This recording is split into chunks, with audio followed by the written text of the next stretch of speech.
honestly. Thanks to all the new news on the Resident Evil 4 remake, I had absolutely no idea that a fourth animated film was even in production. But here it is. This new teaser trailer just dropped for Resident Evil Escape from Alcatraz. And if you haven't seen the trailer, I suggest you go watch it now, before I spoil it. Because even though there isn't a single line of dialogue uttered in the 1-minute trailer, there's still a lot to break down here. Like, these underwater lickers. What are they even doing down here? Shouldn't they be drowning? Or do lickers just hiss and breathe heavily for fun? Also, whose bright idea was it to dump lickers in the ocean? Don't they know they're blind and that sound travels faster underwater? Did they make adjustments for that? They should probably equip these lickers with some helmets, to avoid hitting their soft spots. But I don't know, maybe these lickers were designed for this, seeing as they now have tails, which I gotta say threw me off for a second, and I wish I had made a reaction video for this because I thought those were licker genitals. I got all excited thinking we'd finally get some answers to the mystery, but nope. Though, it does look like they'll be expanding on the licker lore, seeing how these lickers look like a mix of beta lickers from RE5 and the Plaga lickers from Damnation. Which we all know, those lickers can reproduce, so maybe we'll finally get some answers. Another observation is that these lickers are working in packs, like the lickers Zelensky purchased from the UN to take on Russian Hillary Clinton in Damnation, who I believe will be returning again. And speaking of returning characters, with this obvious silhouette of big-titted Maria from Vendetta, we can clearly tell this film is set after the events of Vendetta and Damnation. So it's gotta be set sometime during or after 2014. And seeing how this is called Resident Evil Escape from Alcatraz, I think this film picks up immediately where the last film left off, right after Chris and his friends caused the second 9/11 in New York City, which is why I think they're sent to Alcatraz to serve out their life sentences. Or at least that's what I thought at first glance. I thought this guy flirting with the cellmate off screen was Chris, but nope. Upon further inspection, I can tell this guy in the foreground is Chris Redfield, and the girl with the Karen haircut, that's Jill Valentine.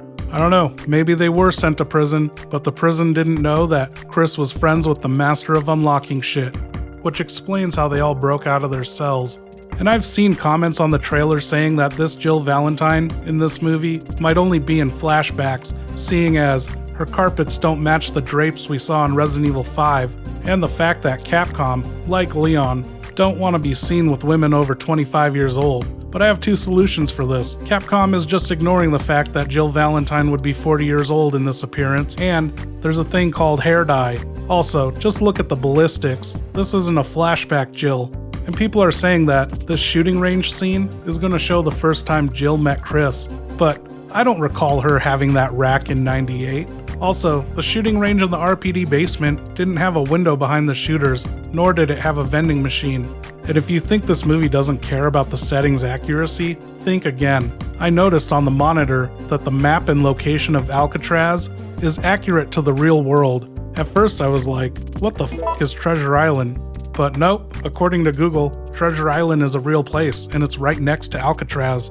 And it even shows the tour guide location and routes on the island, which exactly lines up with what is shown in the trailer, even approaching from the right angle to the island. So I don't think this is RPD's shooting range, nor is it Kendo's shooting range. So I'm guessing Maria, not being satisfied with Chris's life sentence on Prison Island, decides to infect some mosquitoes.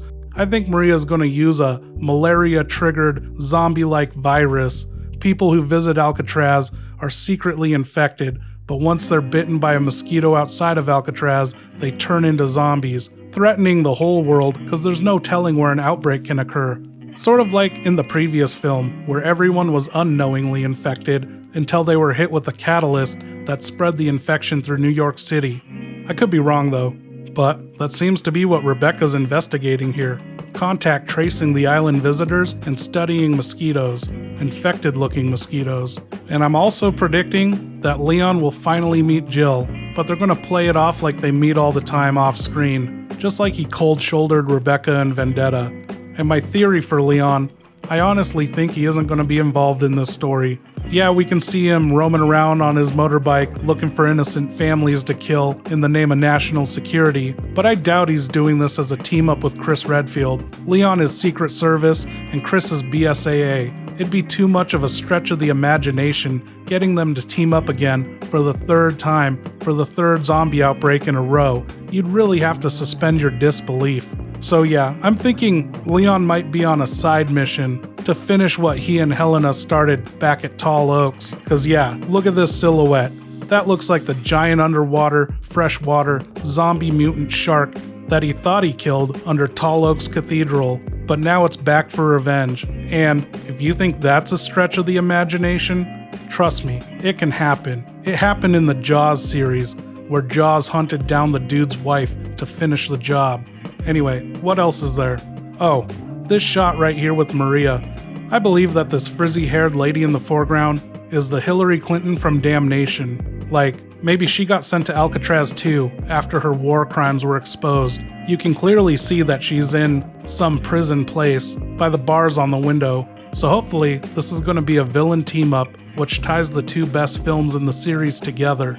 And that's it. That's all I have on this. What are your guys' thoughts on this teaser? Will Chris finally get what he deserves? Will Leon finally meet Jill? And will we finally get to see two lickers getting it on?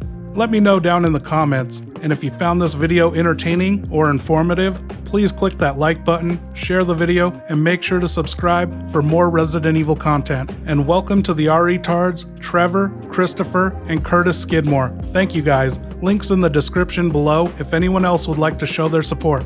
Thanks. Bye.